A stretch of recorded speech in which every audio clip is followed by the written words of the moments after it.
We have always been a people willing to risk bettering our lives and the lives of future generations to find that new place, that opportunity, that welcoming community, home.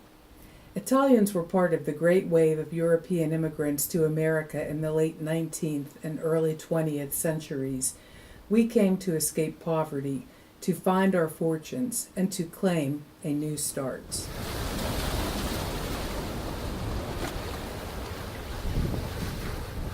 Me, I was happy. I'm gonna get the hell out of there. Calabria is the southernmost region of mainland Italy. Up to 80% of the immigrants that left Italy came from the south. We see towns that don't have indoor plumbing, they don't have electricity, they don't have access to education. We see in Calabria a lot of poverty, a lot of hunger. We also see natural disaster and disease. They were functioning in almost a feudal-like system, which meant that the people didn't own the land that they lived on, the land that they cultivated. So a portion of what they grew went to the owners of the land. So at the end of the day, what was left for them was very little. America was a land in need of workers, and Calabria had many people who wanted a chance to do the jobs that needed to be done. American companies sent recruiters to Italy looking for people to fill the jobs. So you have to be a farmer, and they treat you like a dirt, or you have to have a business of your own. In 1898, the city of Monessen was formed in Westmoreland County, named for the Monongahela River, and the city of Essen in Germany. Because of the natural resources of the area, like the river and coal, industry was springing up in Monessen, including a tin mill and steel mill. The mills needed workers that exceeded the supply of what was available locally. The mills would send agents to the old country to recruit workers. Pittsburgh Steel seemed to be a company that favored hiring Italians. The tin mill favored Finnish people. Because his brother was here. My uncle was here, my father's brother, younger than him. He was here, he had a house, so he come over and lived with him. They worked in the mill.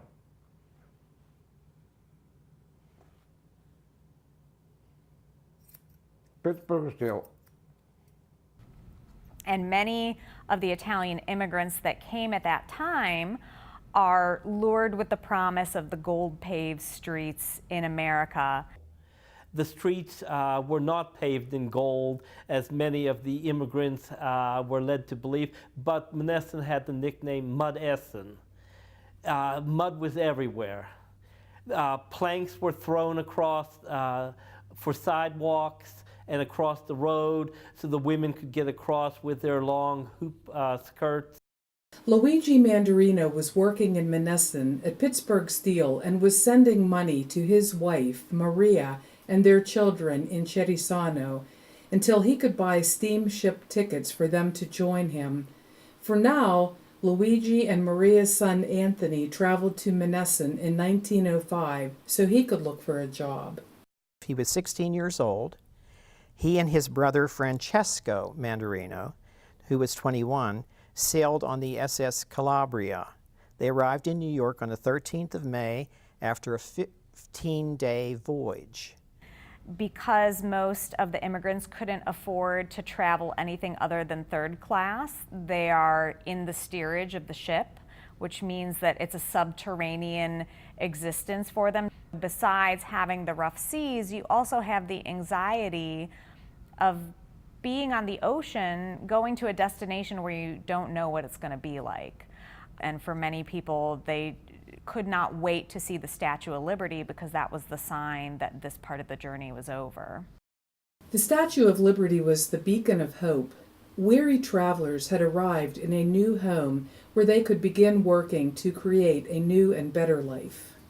He knew they needed carpenters, so he got carpenter's tools, and I think it was like a level or something, whatever it was, he carried it, and he went and they were asking if he had experience, and he just would whatever they said, he shook his head. And he became what I understand to be one of the best carpenters they had at the mill, you know, the Monessen mill. In July of 1909, Maria Leneve, 46, sailed on the SS Critic with her 6 Mandarina children. Anthony moved into the house with his parents. He was living in the house on the census record. He was 21 years old. He was working as a carpenter.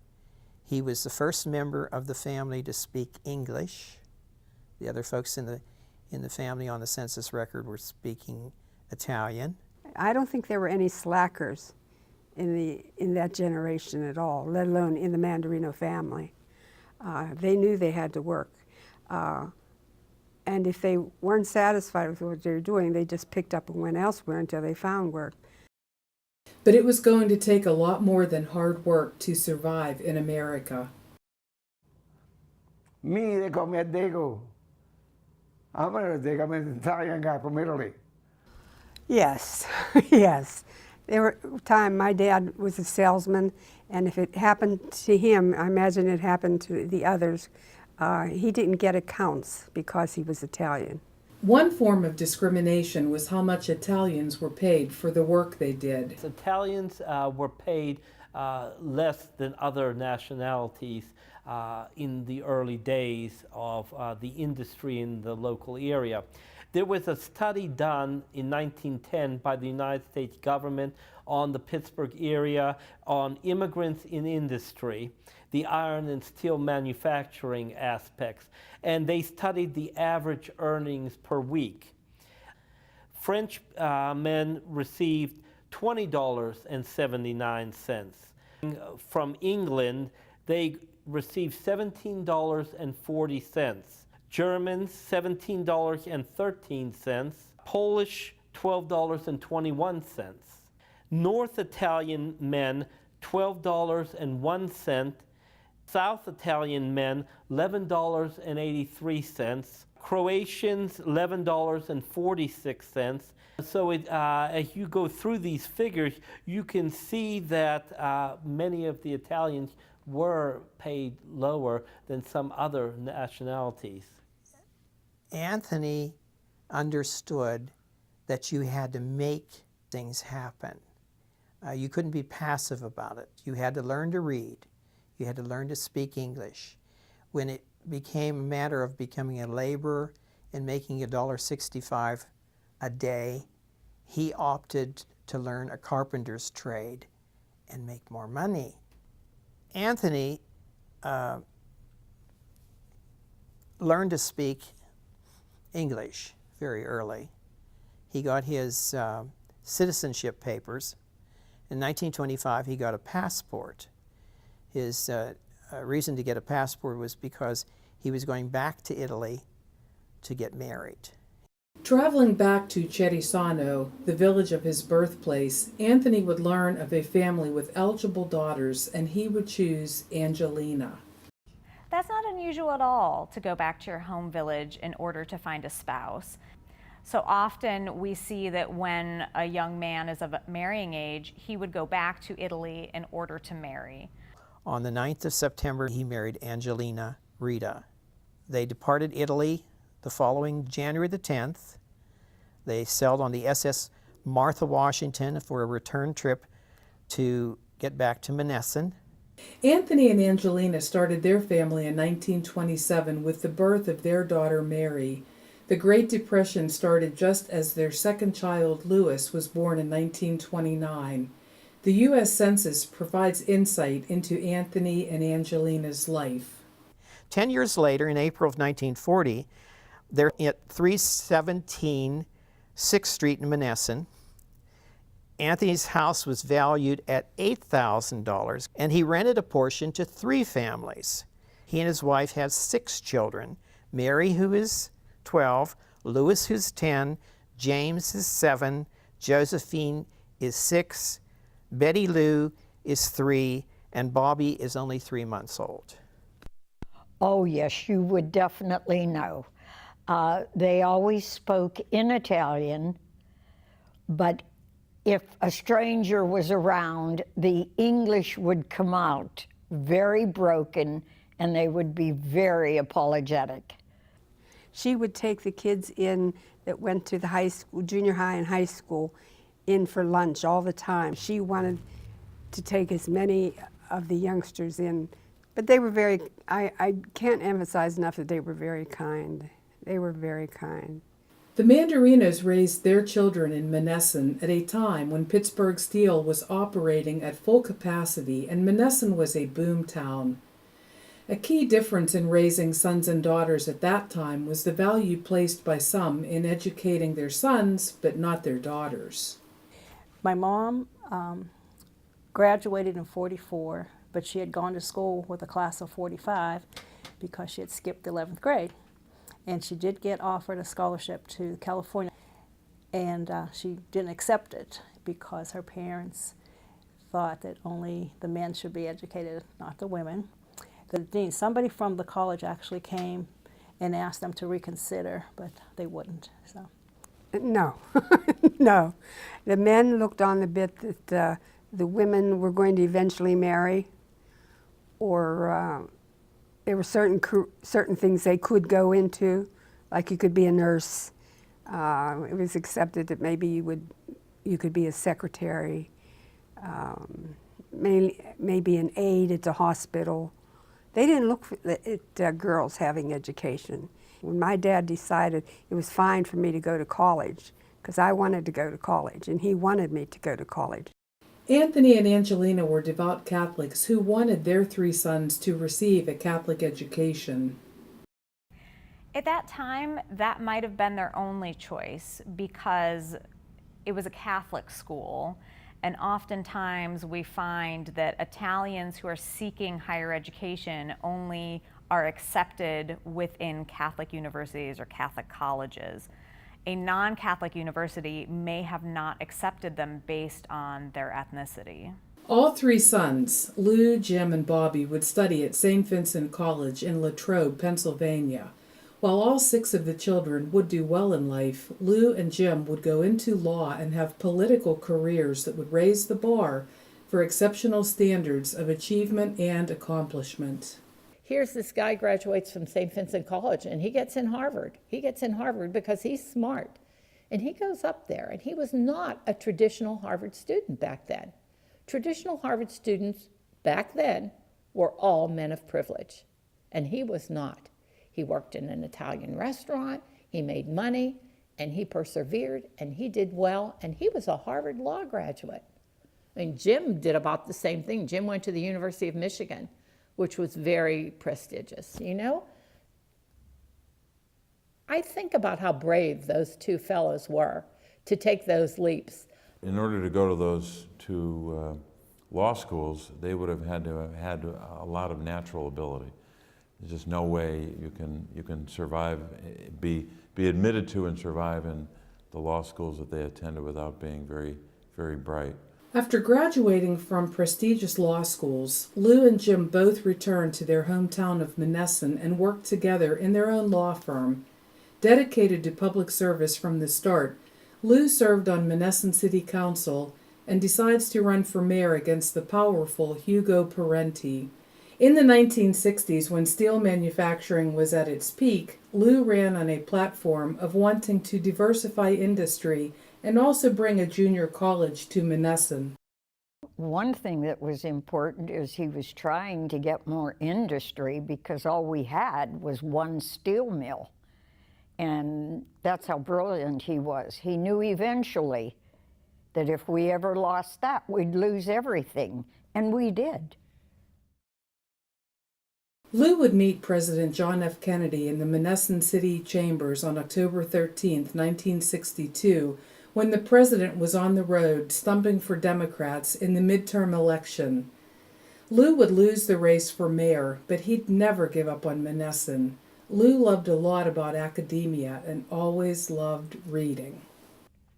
Never. We had a driver, and sometimes the law clerks would drive, and sometimes I would drive, but he never, ever drove. Why I don't think he ever liked to drive. That was the main reason, and then he was always busy reading something, so he never drove. The story I heard about Uncle Lou when he was there, that I guess back then they were very strict with lights out at 10 o'clock, and they said they would find him in the closet under a blanket still trying to read with a flashlight after hours. So. And he wasn't reading. I said, Lou, would you let me have your head for about 5 minutes so I can be back, get down over there? What's wrong with you? Can you do it by me moving? No, I said, no. He started arguing with me. And I took the heck off. Get the hell, I go across the street, that's all. I ain't gonna cut your head no more. Jimmy, he said, he come over, he said, you did a wonderful thing for my brother. He was happy. Lou was a standout law professor in the Duquesne University School of Law, where several things converged: his love of reading, teaching, and once again, being part of a value and ethics-based institution that fosters the principles of Catholic education. He was one of the best professors I ever had. He had this loud, booming voice. He just would pose so many different questions to the law students because we had the Socratic method, and he would just keep you on your heels the whole time you were in his class. At that same time, students here at the law school knew there was going to be a dean change, and they lobbied the university to have Professor Mandarino named the Dean of the School of Law. When the deanship space was vacant, the students insisted that it be Lou. I mean, I remember the guys who were older than me gathering and going to administration and just not going to be satisfied until this appointment was made. And Professor Mandarino became Dean Mandarino for 2 years, 1968 through 1970.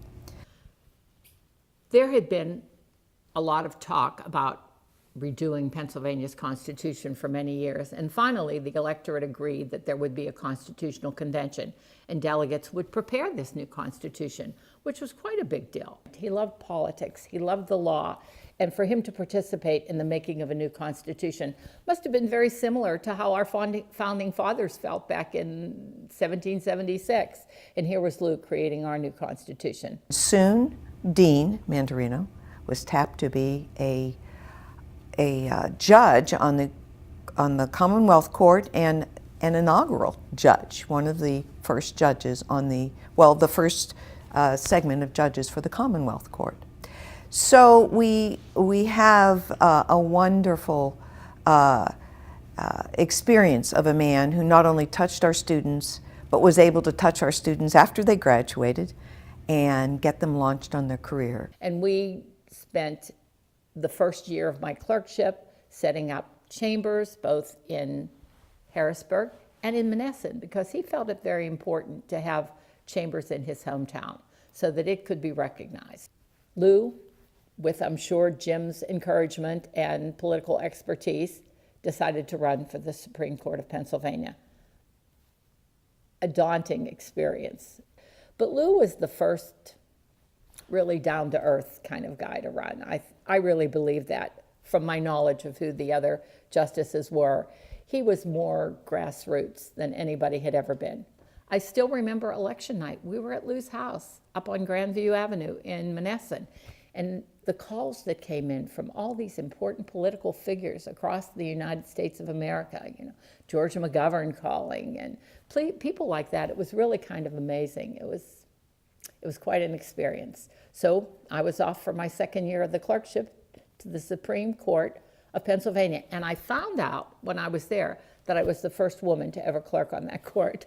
Amazing, wasn't it?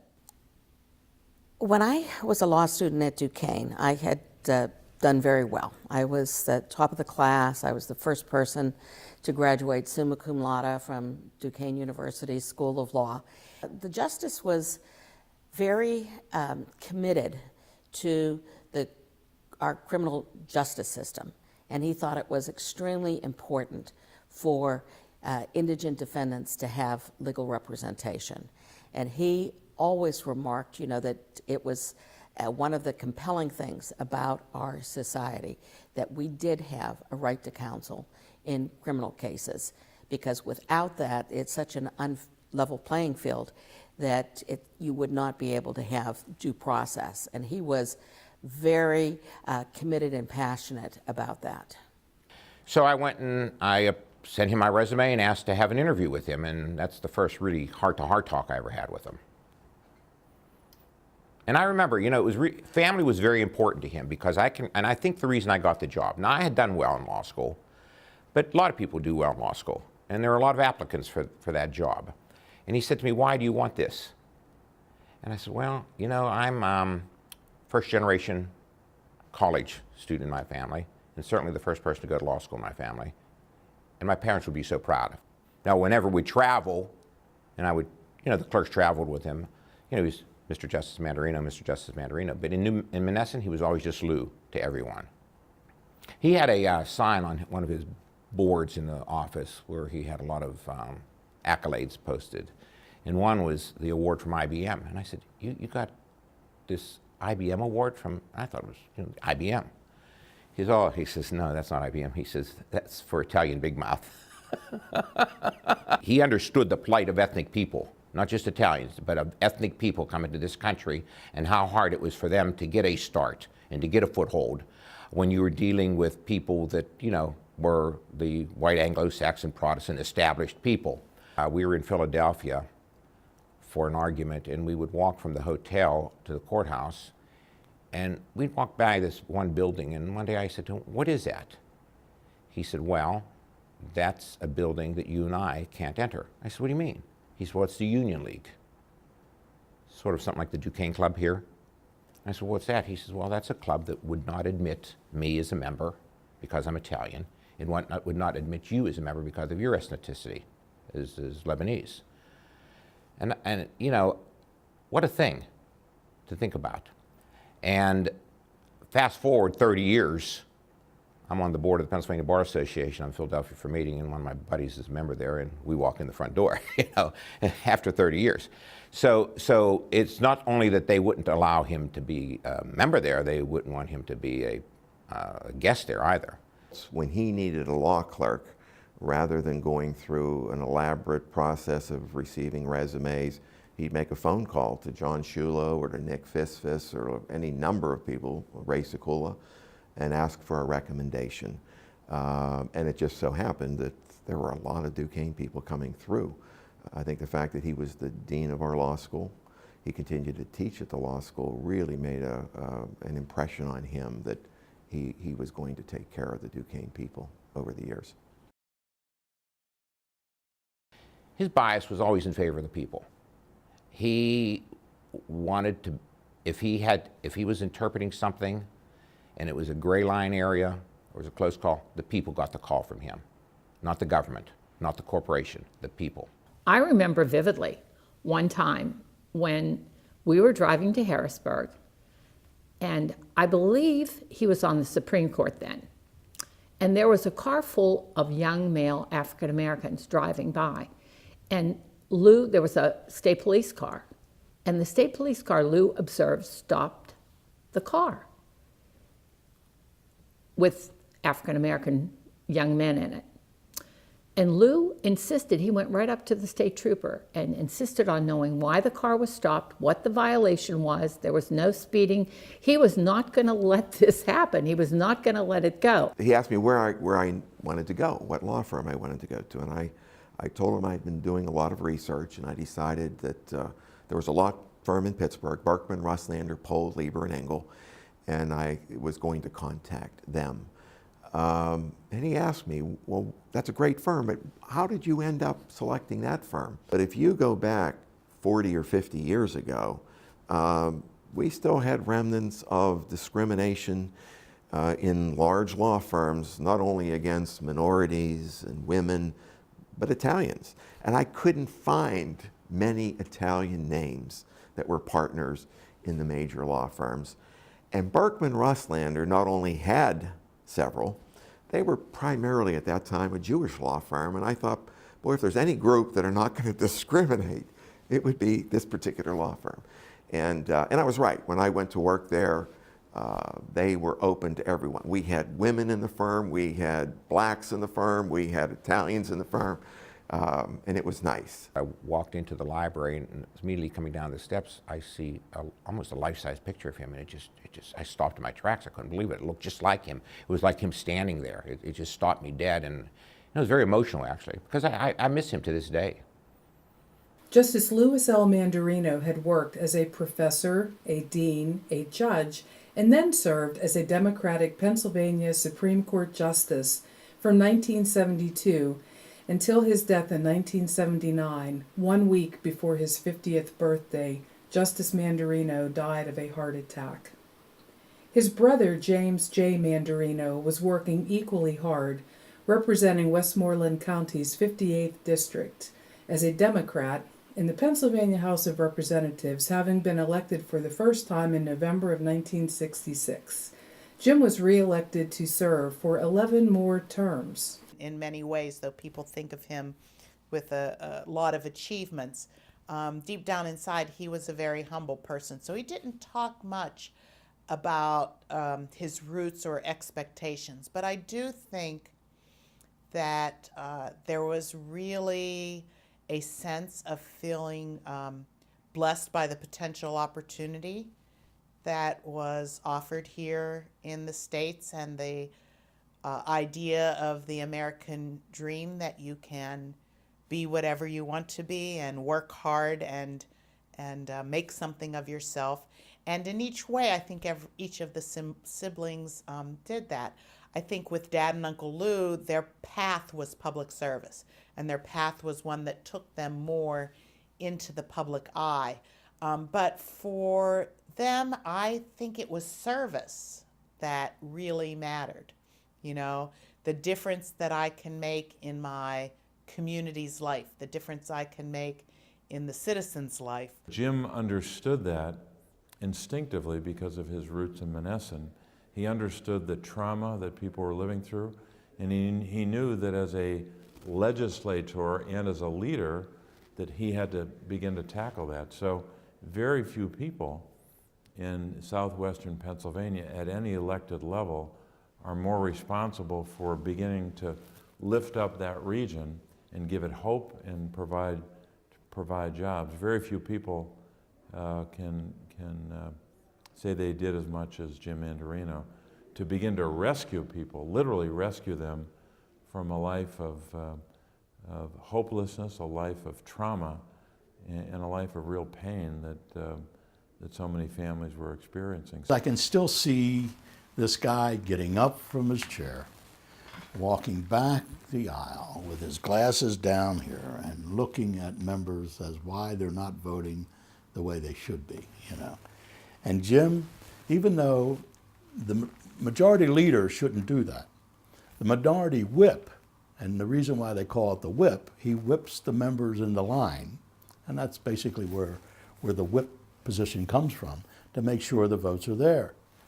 But boy, when you saw this massive man walk down the aisle towards you, you were like, uh-oh, I think he's coming to see me. You knew he was coming to see you, you know. And bottom line was, because of the leader he was, and because he put you first in the way he approached his job as a leader, my rank and file members make me the leader. I need to make sure that the rank and file members are up to par on whatever they needed, you know. And you knew that when he came back, and he knew when he left his seat, that he would eventually get your vote, because he wasn't going back until you got it.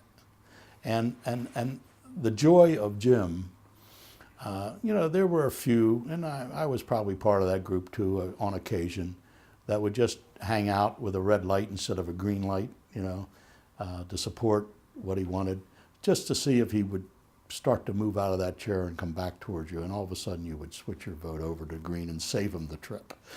I think it was Pittsburgh Post-Gazette. When the editorial board asked me who I thought was the most influential elected official in Harrisburg, And I said, naturally, Jim Mandarino, not because he was Italian or anything, because of the fact he was. I mean, he got more done under a Republican governor than anybody. And they said, you know, prior to you coming in 2 weeks ago, we had Governor Thornburg come in. He said the same thing. Because of Jim's extraordinary abilities as a leader, he was elected to be the House Floor Leader 4 times. He was the great compromiser. I mean, he knew that if you couldn't get the whole loaf of bread, he'd take a half a loaf. And he was good at negotiating. One time, he was very angry at a political labor leader. And, this story just popped back into my mind. And he was so mad at him that he didn't think that he could transmit the message that he wanted to transmit, so he put me in charge of doing that. And it was going to be kind of tough. And so I walked back to my office, got this person's phone number, took a couple of deep breaths to call them and chew them out. And this was a very prominent person, you know, and I was going to have to say, the boss is really mad at you. And he doesn't like this, and he doesn't like that, and he doesn't like this about what you did. I had made some mental notes, and then I'd written them down before I started to dial him. And I was just getting ready to call him, and the door flew open. And Jim came in and said, and another thing, he said, make sure you leave him the narrowest possible bridge to walk back to us on. And they respected each other. There was none of this Democrat, Republican. I mean, it was a little of that, but not as much as it is now. There wasn't partisanship. Jim talked to the Republicans. The Republicans needed something. They went to Jim. And then when we got out of the majority, it was the same thing. They had a great deal of respect. Like I told you, Governor Thornburg he got more out of Governor Thornburg than his own party did. You don't see that today. And I had these guys coming in today they didn't have the opportunity to work with a great statesman like Jim Mandarino. He was tough, having grown up in politics and grown up in a circumstance where he had to work to get ahead. But he also had a great passion for people. He had an innate understanding, a natural understanding of what people were up against when they lost a job, because he lived in a community where that happened. Jim Mandarino, in so many ways, was not just a great example of a strong Democratic leader, but it was a great example of what it means to be a bipartisan legislator. That led to the work that he did even before my father was elected. He was working with Governor Thornburg on these same issues, even as he probably opposed him on other issues. That would have been in the summer of 1976 when I won the primary and came up to Harrisburg, and I met all the officials, and of course I met Jim at that time. That would have been my first meeting with him. We were paisans. They called him, of course, the Rock of Monessen, which fit him perfectly because his beliefs, he stuck to them, and he did not desert his people. He stayed true. I saw him do something very dramatic on the floor of the House one time. The Democratic caucus had approximately 20 African Americans in it most of the time that he was leader. And welfare issues used to get a racial overtone. There was a debate going on one time, I remember, with a very prominent leader of the Philadelphia caucus. And there was buzz and there was negativity, and Jim actually interrupted him. And he called like a recess for a minute or two, and he stepped to the podium, and he told them that his family had been on welfare. And he described a story of being a little kid, and welfare in his era was essentially surplus food. And he could very well remember taking a little cart with his brother Lou and going down to get surplus food for the Mandarino family. He shut a lot of people up. George Will once said, America is a place where you become an American by declaring, I am an American. And in a lot of ways, there is no other nation in the world that's like us because they all have elements of what are called blood and soil, which is, well, no, you can't be whatever you want to be. If you can't be Croatian, you can't be a Pole, you can't be an Italian because you don't come from generations of people who've lived in this particular village, who own this land. You don't have our blood. And so blood and soil issues have defined concepts of citizenship.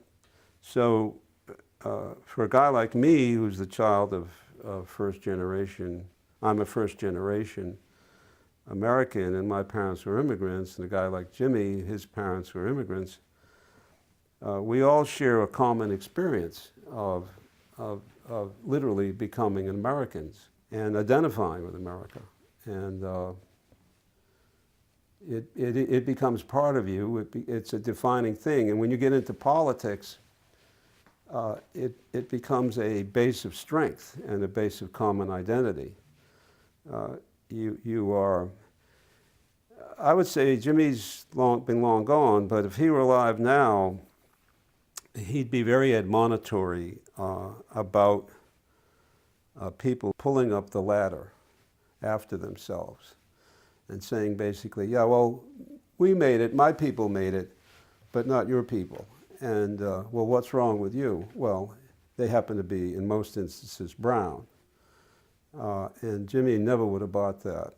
Come with me, we put the Italian caucus together in the back of his van.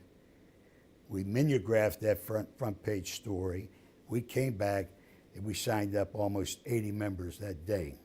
And it's been going on. I guess it's, we started in about 84, something like that. Joe was the chairman at that time, and we used to have, was just to promote our nationality. Jim come from a Menneson where it's all people, I mean, all working people in that area. He came from the people. And I think that's a great tribute to him, is the fact that he never forgot where he came from. My name's Daly. That was anglicized because my grandfather and my father, my dad was born in Italy, came here and they couldn't get a job because they were Italians, and Italians were prejudiced against. And my grandfather changed his name from Francesco D'Elia to Frank Daly. He had a photographic memory. I've never seen anybody that could spit up so many figures, accurate figures. And what I did was, because I didn't believe it, he was that good, I kept the figures. Whenever I knew he was going to debate something on a certain budget item, and he would right down to the penny. And I think it was a tough vote. I was only in here about my second term. And everybody's hiding because nobody wants to do this vote. And so me and my colleague who served with me, we're hiding on it. I used to be up on the third floor. We're hiding, you know. And Ivan Itkin comes up and says, "Come on, guys." He says, "The speaker and the leader want to see you." Rich Kucinich says, "You want to put handcuffs on us?" You know? He says, so we go down there. And Jim says, "I need you guys' vote."